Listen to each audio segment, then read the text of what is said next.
Hi, everybody. I'm DJ Foster, joined by Grand Valley State head women's soccer coach Jeff Hosler for this GLIAC soccer preview.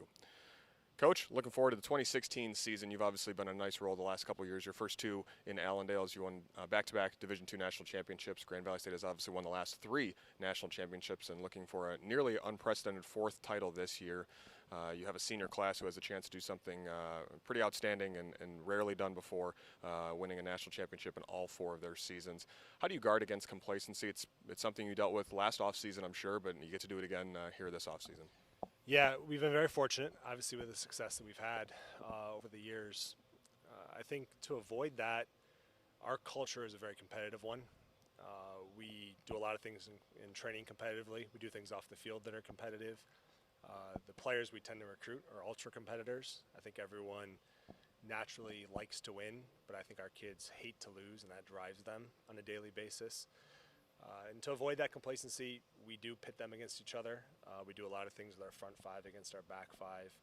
And our kids really want to put their best foot forward every day. And if we focus on that and utilize that through the process, hopefully that will lead to more success here this fall. It's kind of a wealth of riches here. Okay, so yeah, you have some complacency issues maybe, but you come back with a first-team All-American on both sides of the ball with Claire Carlson on the defensive side and Marty Corby on the offensive side. Corby, obviously the two-time National Player of the Year. That's a good place to start with your list of returners. Yeah, we have a very solid group. I mean, you noted Marty and Claire both, which not only are great soccer players, but very good leaders in our program.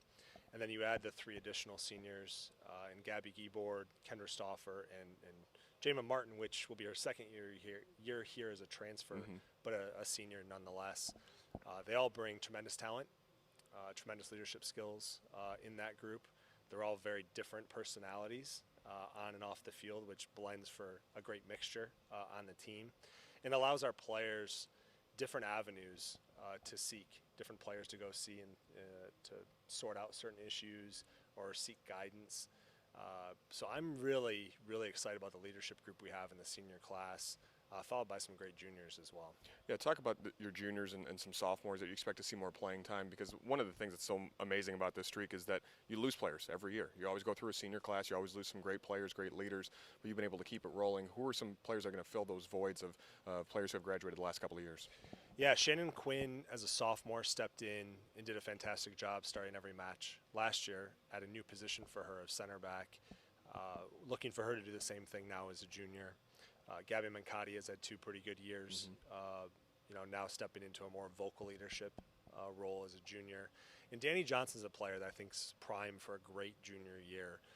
Really now has a good sense and understanding of what our expectations are for her on the field. She's worked on some skills to be able to execute those ideas. So we expect a lot out of them. Jen Steinaway is finally healthy in the goalkeeper position for what will be a very good battle there between her and Emily Marish for that number one role. I think that'll maybe be the most hotly contested position going into preseason. And in our sophomore class, some kids that had some big roles. Sam Riga scored a lot of goals for us last year as a freshman. I think she finished with 9, had 5 goals in 6 games down the stretch of the regular season GLIAC tournament and against Quincy in the NCAAs. So players that are prime, I think those would be the big names. There are some other sophomores I think could step, into some significant roles, but for them and everybody else in our team, we'll see what we have when we roll out the fitness tests in the first few days of training.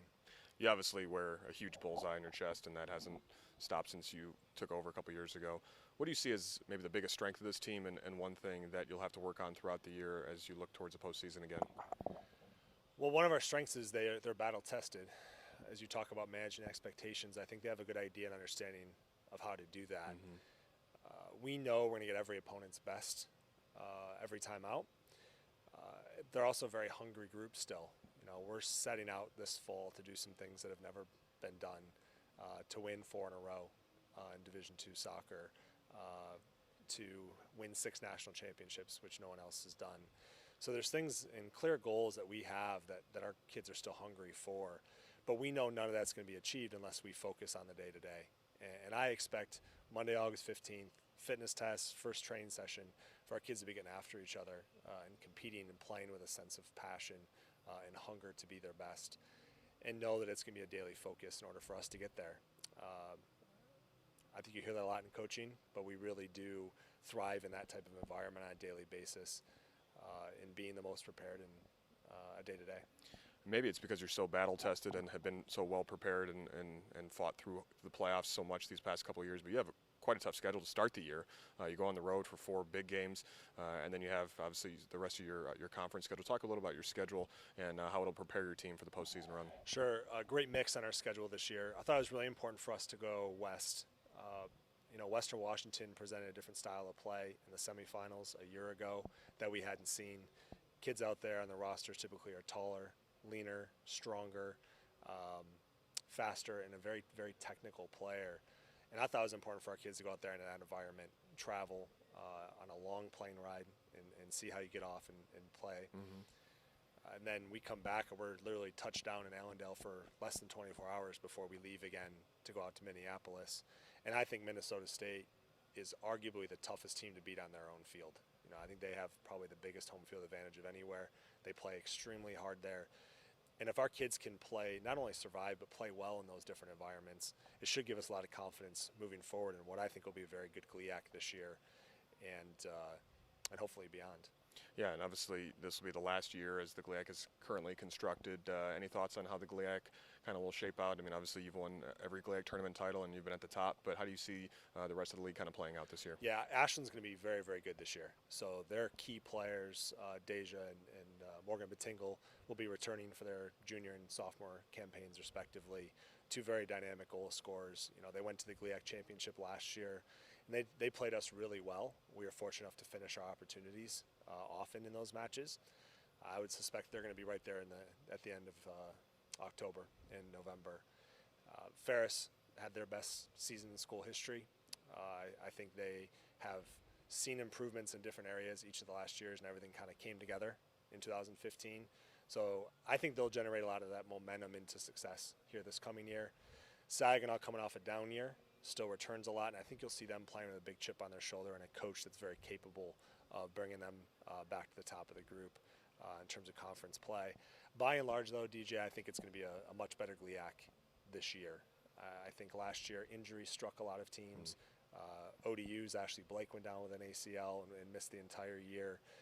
Now they're dealing with a coaching change, but they have a great roster and a young coach that they believe in. So I think it's going to be very, very competitive across the board. I know we're going to have to play our best if we're going to win games and win another GLIAC championship this fall. Grand Valley State, the women's soccer team, back-to-back national championships, looking for the four-peat, just done one other time in Division II history by Franklin Pierce back in the early 2000s. And Coach, best of luck this year. We can't wait to see what happens, and good luck. Thank you. Appreciate it. That's head coach Jeff Hosser. I'm DJ Foster. Thanks for watching this GLIAC Women's Soccer Preview.